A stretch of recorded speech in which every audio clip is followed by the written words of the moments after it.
Men, in this video, I'm taking on one of the most crucial challenges of any man striving to lead themselves, lead others, and build a life of discipline and purpose. That's mastering emotional control. Because if you don't master your own emotions, they will own you.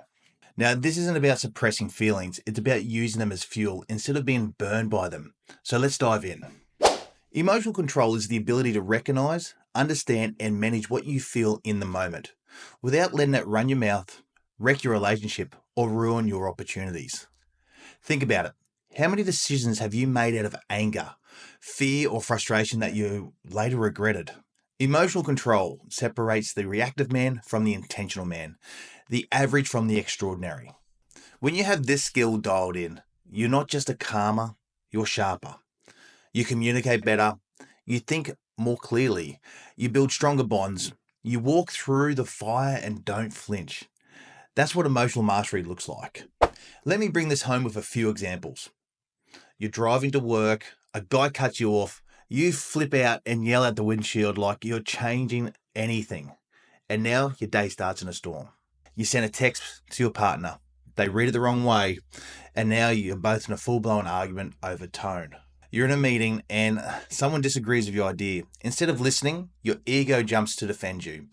And now the focus on the tension, not the solution. Any of these sound familiar? I had a client, let's call him Mark. A brilliant guy in an executive role, sharp mind, but every time he felt challenged, he'd get defensive. It wasn't his lack of intelligence holding him back. It was his emotional reactivity. Once we trained that out of him through breath work, situational awareness, and reflection, his career shot forward. Why?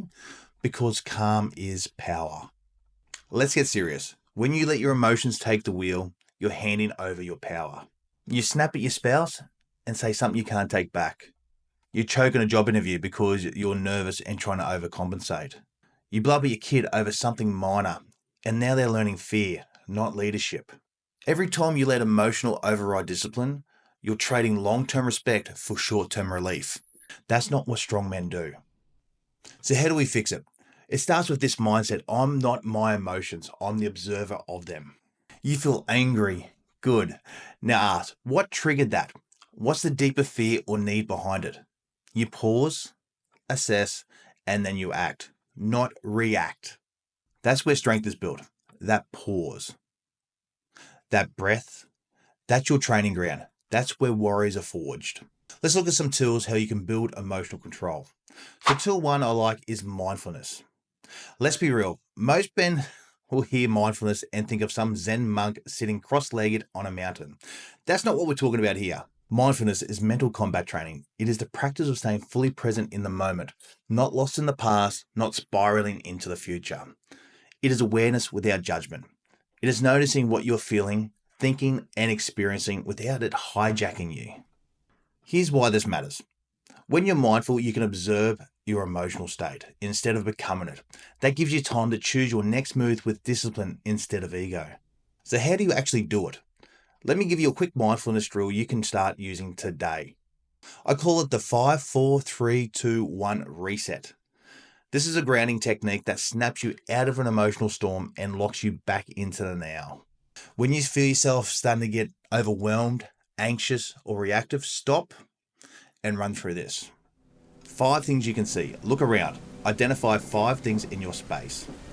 4 things you can touch. Your watch, your desk, your jeans. Feel them. 3 things you can hear. Notice ambient sounds, air conditioning, birds, traffic. 2 things you can smell. Taking a deep breath. There's coffee, air, cologne. What can you smell? And 1 thing you can taste, even if it's just the inside of your mouth. This simple practice resets your system. It grounds you in the present moment. It gives your rational mind time to catch up to your emotional one. And in a high pressure moments, this split second of clarity is everything. I had a client, a father of 2, a business owner, carrying some serious stress.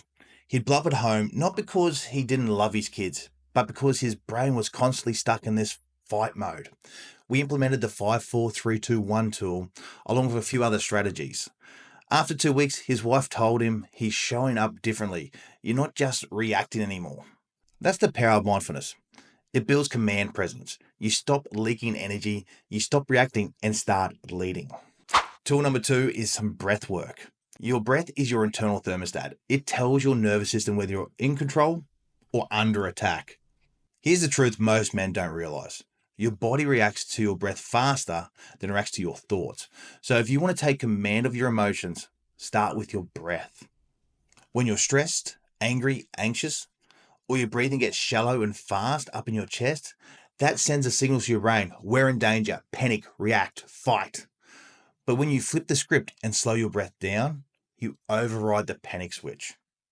That's how warriors stay cool under pressure. That's how CEOs walk into high-stake meetings with steel in their veins. That's how a father diffuses a tense moment with his son instead of escalating it. So here's a practical breathwork drill that you can start using today. Box breathing. The Navy SEAL reset. This is the same technique elite soldiers use in combat zones to stay calm and focused. And it goes like this. Inhale through your nose for 4 seconds. Hold your breath for 4 seconds. Exhale slowly through your mouth for 4 seconds. And then hold again for 4 seconds. That's one cycle. Do this for 2 to 4 minutes. This slows your heart rate, resets your mind, and brings you back to center. I personally use this before I step on stage, before I hit record, or when I feel that my inner fire is starting to get out of control. Another client of mine, we'll call him Eric, used to struggle with performance anxiety. Big job, but whenever he had to speak publicly or pitch to investors, he'd freeze or fumble. We didn't throw more affirmations at the problem, we trained his physiology, breath work, every morning, every time before a high-stress moment. Within a month, he was closing deals with confidence and clarity. Why? Because he trained his body to respond, not to react. Breathwork isn't soft. It's not a spiritual fluff. It's emotional combat training. It's how strong men take the wheel when the world is trying to shake them off course. Let me share another story, this time one of mine. A while back, I was in a business partnership that started out amazing, but eventually began to crumble. Ego, tension, high stakes. I could have blown it all at a moment of frustration, but I stepped away, I got quiet, I did the work, mindfulness, breath, reflection. When I came back to the table, I spoke with clarity, not emotions. We dissolved the partnership respectfully and both walked away with dignity. That moment could have wrecked years of progress, but I turned it into a win. Emotional mastery isn't being numb. It's about being dangerous and disciplined. Controlled fire, not wildfire. If you want to lead yourself, your family, your business, you need to own your emotions, not bury them, master them. Strong men aren't those who feel nothing. Strong men are those who feel deeply but act intentionally. Here's what I want from you. Drop in the comments, when have your emotions gotten the best of you and what did you learn? Share this video with a man that needs to hear it. And if you're serious about leveling up your emotional intelligence, click the link in the description and join the Great Man community. It's 100% free, and in this community you'll learn strategies to improve your self-discipline, masculine leadership, and mindset training. Remember, you're not a slave to your emotions, you're a man, and you lead yourself first.